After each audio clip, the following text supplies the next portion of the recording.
السلام علیکم مائی YouTube family. آج ہم سورہ بطین کی مکمل تفصیل جاننے جا رہے ہیں۔ کیا آپ جانتے ہیں کہ اللہ تعالیٰ نے انجیر اور زیتون کی قسم کیوں کھائی؟ کیا وجہ ہے کہ انسان کو بہترین ساخت کہا گیا اور پھر اسے سب سے نیچے گرا دینے کا ذکر آیا؟ آج ہم قرآن پاک کی ایک مختصر مگر نہایت ہی گہری سورۃ التین کو سمجھیں گے۔ یہ سورت صرف 8 آیات پہ مشتمل ہے، مگر اس میں انسان کی پوری زندگی کا خلاصہ بیان کر دیا گیا ہے۔ آخر تک ضرور سنیے گا، کیونکہ آخر میں ایک ایسا سوال ہے جو آپ کے دل کو ہلا دے گا۔ بسم اللہ الرحمن الرحیم۔ شروع اللہ کے نام سے جو بڑا مہربان نہایت ہی رحم والا ہے۔ والتين والزيتون وطور سينين وهذا البلد الأمين لقد خلقنا الإنسان في أحسن تقويم ثم رددناه أسفل سافلين إلا الذين آمنوا وعملوا الصالحات فلهم أجر غير ممنون فما يكذبك بعد بالدين أليس الله بأحكم الحاكمين؟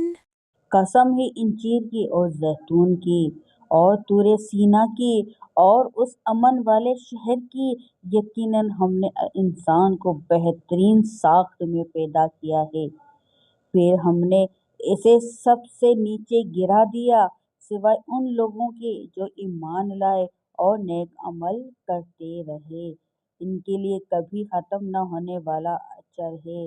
پھر اے انسان، اس کے بعد کون سی چیز تجھے جزا و سزا کو جھٹلانے پر آمادہ کرتی ہے؟ کیا اللہ سب سے بڑا انصاف کرنے والا نہیں؟ اللہ تعالیٰ سورت کی ابتدائی قسموں سے فرماتا ہے، قسم ہے انجیر اور زیتون کی اور طور سینا کی اور امن والے شہر کی، یہ دونوں بابرکت پھل ہیں۔ مفسرین کے مطابق یہ ان علاقوں کی طرف اشارہ ہے جہاں جلیل القدر انبیاء مبعوث ہوئے، خاص طور پہ حضرت عیسیٰ علیہ السلام کا علاقہ فلسطین۔ طور سینا وہ مبارک پہاڑ ہے جہاں حضرت موسیٰ علیہ السلام کا اللہ تبارک و تعالیٰ نے کلام فرمایا۔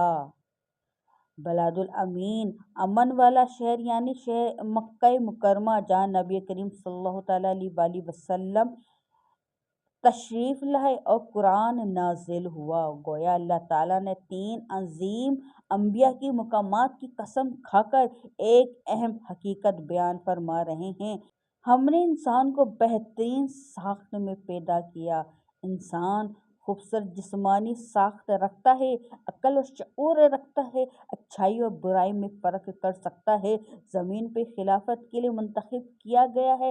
یہ احسان تقویم صرف ظاہری حسن نہیں بلکہ عقل، اخلاق اور روحانی صلاحیت بھی ہے۔ پھر ہم نے اسے نیچے گرا دیا۔ اگر انسان ایمان چھوڑ دے، گناہوں میں مبتلا ہو جائے، اپنی اصل بھول جائے، تو وہ جانوروں سے بھی بدتر ہو سکتا ہے۔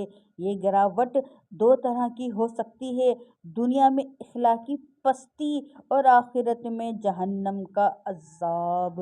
اللہ اکبر! سوائے ان لوگوں کے جو ایمان لائے اور نیک عمل کیے۔ اللہ تعالیٰ امید دیتے ہیں کہ جو ایمان پر قائم رہے، جو نیک عمل کرے، جو اللہ سے ڈرتا رہے، اس کے لیے ہمیشہ کا ہمیشہ اجر ہے جو کبھی ختم نہیں ہوگا۔ پھر اس کے بعد کون سی چیز تجھے جزا و سزا کو جھٹلانے پہ آمادہ کرتی ہے؟ جب تخلیق کا نظام واضح ہے، اللہ کی قدرت ظاہر ہے، انبیاء کا پیغام پہنچ چکا ہے، تو پھر قیامت کا انکار کیوں؟ کیا اللہ سب سے بڑا انصاف کرنے والا نہیں؟ یہ ایک سوال ہے، مگر دراصل جواب بھی یہی ہے کہ بے شک اللہ سب سے بڑا حاکم اور انصاف کرنے والا ہے۔ قیامت کے دن ہر عمل کا حساب ہوگا، ذرے برابر ظلم نہیں ہوگا، مکمل انصاف ہوگا۔ سورہ والتین ہمیں یہ سبق دیتی ہے کہ انسان عظیم مخلوق ہے، مگر ایمان کے بغیر گراوٹ کا شکار ہو سکتا ہے۔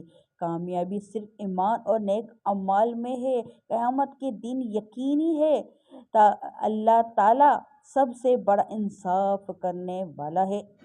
تو ویڈیو کو لائک کریں، شیئر کریں، سبسکرائب کریں اور بیل آئیکن کے بٹن کو لازمی دبا دیں تاکہ سب سے پہلے ہر ویڈیو اور ہر لائیو کا نوٹیفیکیشن آپ تک پہنچ جائے۔